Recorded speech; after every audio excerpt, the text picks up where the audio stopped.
আরে উট পাখিটা তো দেখা যায় বাসায় নেই, আমি এই ফাঁকে ওর ডিমটা নিয়ে পালিয়ে যাই। কি ওই বিড়াল আমার ডিম নিয়ে পালাচ্ছে?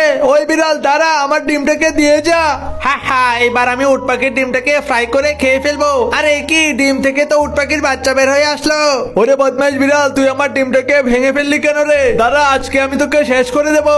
কি উট পাখি তো দেখা যায় আমার দিকে আসছে, আমি ওর বাচ্চাটাকে নিয়ে জলদি এখান থেকে পালাই। ওরে বিড়ালের বাচ্চা, আজকে দেখ আমি তোর কি অবস্থা করি। তোকে মেরে একদম তোর হাড্ডি গুটি ভেঙে দেবো। দাঁড়া বদমাইশ, তোর শরীরে সবগুলো লুম আগে তুলে নেই, এবার বিড়ালের লুমগুলো দিয়ে আমি আর আমার সন্তানের জন্য দুটা জামা তৈরি করি। আরে বাহ, বিড়ালের লুমে জামা পরে তো আমাদের শরীরে সেই আরাম লাগছে। ওই উট পাখি আমার শরীরের লুমগুলো তুলে নিয়েছে, আমি ওকে ছাড়বো না। আরে ভাই শজারুর বাচ্চা, রাস্তার মধ্যে দাঁড়িয়ে আছিস কেন রে? সামনে থেকে সর। ইঁদুরের গুহায় এই বুমটা রেখে দিয়েছি, এখন সবগুলো ইঁদুর ব্লাস্ট হয়ে যাবে। হা হা, সবগুলো ইঁদুরকে নিয়ে এবার আমি ফ্রাই করে খাবো। ওরে বিড়াল, আমার সামনে থেকে তুই ইঁদুর নিয়ে যাবি? তা তো কখনোই হতে পারে না। হা হা বিড়াল, তুই তো শেষ, এইবার এই ইঁদুরগুলোকে আমি ফ্রাই করে খাবো। আরে বাহ, ইঁদুরের ফ্রাই খেয়ে তো সেই স্বাদ লাগছে। আরে ওই সাদা প্রাণীটা আমাকে মেরে দিয়েছিল। হ্যালো বাঘ মামা, সাদা প্রাণীটা আমাকে মেরে আমার সবগুলো ইঁদুর কেড়ে নিয়েছে, তুমি তাড়াতাড়ি এসে ওকে শেষ করে দাও। ভাগিনা, তুই কোনো ভয় পাস না, আমি এখনই আসছি, ওকে একদম শেষ করে দেবো। একই বাঘের শব্দ শোনা যাচ্ছে, দেখি তো বাঘটা কোথায় আছে। ওরে বাবা, বাঘ তো দেখা যায় আমার দিকে আসছে। দাঁড়া বাঘ, এই গলতি মেরে তোকে এখনই শেষ করে দিচ্ছি। ওরে বাবা, কি হলো? হা হা, বিড়াল আর বাঘ, তোরা তো আমার সাথে কখনোই পারবি না রে, এই মরুভূমিতে আমি রাজত্ব করব।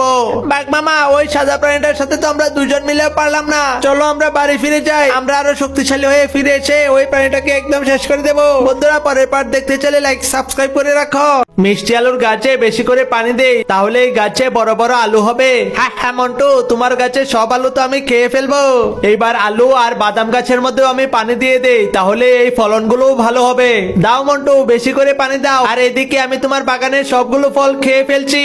এই যে মন্টু, তুমি তো বলেছিলে তোমার বাগানের সব ফলমূল আমার কাছে বিক্রি করে দেবে, এই যে নাও টাকা, এখন থেকে সব ফলমূল আমার।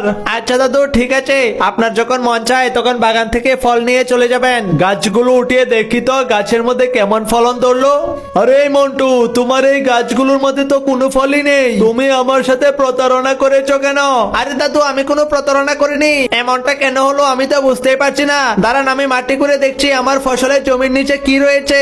এই যে দাদু দেখুন, এই ইঁদুরগুলো আমার সব ফল নিয়ে খেয়ে ফেলেছে। আরে ওই ইঁদুরের বাচ্চা, তোর কারণে আমি ব্যবসার মধ্যে লস খেলাম রে। দাঁড়া, তোদেরকে ধরে নিয়ে আমি এখনই পানিতে ফেলে দিচ্ছি।